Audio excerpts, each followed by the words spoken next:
আসসালামু আলাইকুম viewers, welcome to my channel Husna's recipes. আজকে আমি কাঁচা আমের জেলির রেসিপিটি শেয়ার করব আপনাদের সাথে।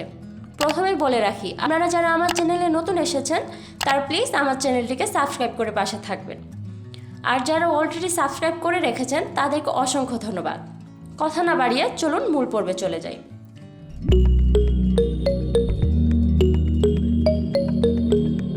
প্রথমে আমি কাঁচা আম ছিলে নেব।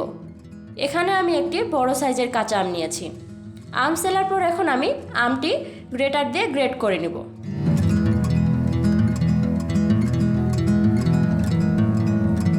গ্রেট করা হয়ে গেছে, এবার আমি গ্রেট করা আমটি মেপে নেব। মেপে নিচ্ছি কারণ আমের পরিমাণের উপর নির্ভর করছে চিনি ও পানির পরিমাণ। এখানে দেখতেই পাচ্ছেন গ্রেট করা প্রায় 1 কাপের মতো হয়েছে। এবার 1 কাপ পরিমাণের গ্রেট করা আম একটি প্যানে নিয়ে নিব,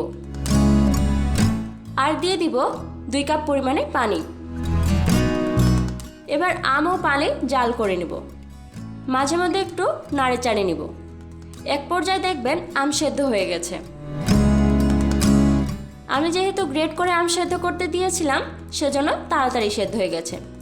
আপনারা চাইলে কিন্তু আম গ্রেট না করে কিউব করে নিতে পারেন। যদি কিউব করে নেন তাহলে পানির পরিমাণটা আরেকটু বাড়িয়ে দিবেন। আম সেদ্ধ হওয়ার পর এবার আমি ছাঁকনি দিয়ে সেঁকে নিব। সেঁকে নেওয়ার পর পানি এবার আমি আপনাদের মেপে দেখাচ্ছি। পানির পরিমাণ প্রায় 1.5 কাপের মতো হয়েছে। পানি মেপে আমি প্যানে ঢেলে নিয়েছিলাম। এবার ওই প্যানে 1.5 কাপ পরিমাণে চিনি দিয়ে দেব। এবার চুলার জাল অন করে দিয়ে জাল করতে থাকব। পানি যখন ফুটে আসবে তখন 1 চামচ পরিমাণে ভিনেগার দিয়ে দিব। ভিনেগার দিচ্ছি মূলত জেলিটি দীর্ঘদিন ভালো থাকবে বলে। এরপরে দিয়ে দেব 1/2 চামচ পরিমাণে ফুড কালার। এটা চাইলে আপনারা দিতেও পারেন, নাও দিতে পারেন। আমি মূলত দেখার সৌন্দর্যের জন্য ব্যবহার করেছি। এবার আর বেশি কিছু করতে হবে না, শুধু জাল করতে থাকতে হবে। এক পর্যায়ে দেখবেন জেলিটি তৈরি হয়ে গেছে। কিভাবে বুঝবেন জেলিটি তৈরি হয়ে গেছে?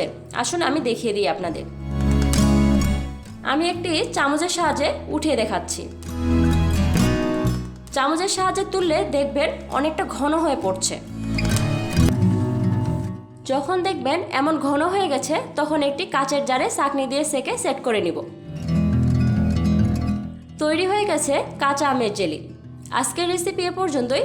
আজকে এখানে বিদায় নিচ্ছি। আল্লাহ হাফেজ।